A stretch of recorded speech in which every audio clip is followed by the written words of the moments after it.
Basically everything you can imagine that's a consumer product that has multiple components involved probably has rubber of some sort.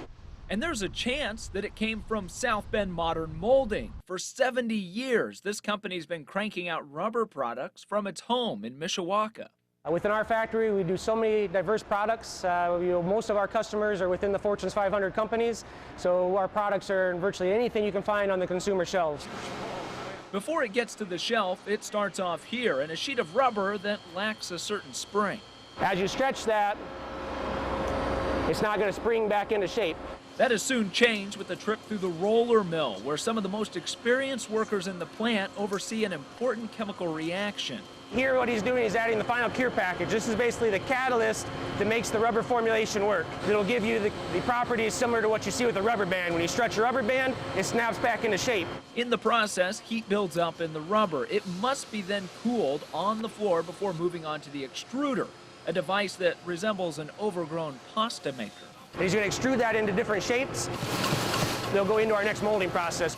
By hand, workers place these small pieces of rubber into the various molds. Now, this is the beginning of our molding process. He's going to index that mold back in. The mold's going to close back up. We're going to take that to a certain pressure. It's running at a certain temperature based on the polymer that we're running. And then this particular part will be a 20-minute cure time before those parts will come out of the process. The parts are then cut into strips before being pressed out using a machine called a die cutter. When the part comes out the other end, we have our finished part. This particular part is a body mount for the Econoline van. So we'll take this part as is, goes into a container here at the press. That box will go directly to our customer, who ships it to Ford, and Ford assembles it on their production line.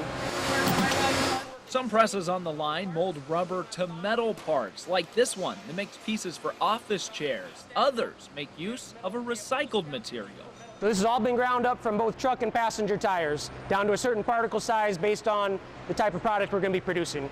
This press creates rubber pads that are used when mounting solar panels to rooftops. A similar process is used to create everything from walls that act as sound barriers for highways to large blocks that can protect soldiers in war zones to landscaping products.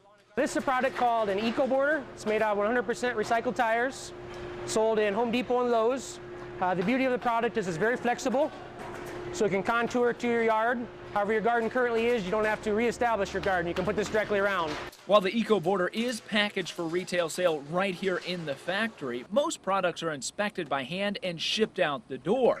Since the parts are made for other companies, chances are you won't know that it was made right here in Michiana. As you see on our boxes, it's basically the only time we ever get to market is when we ship our boxes to our customers, we have our logo on there. Other than that, it's strictly we need to give them a conforming product, and based on our performance, they give us more business. In Mishawaka, Frank Waugh, News Center 16.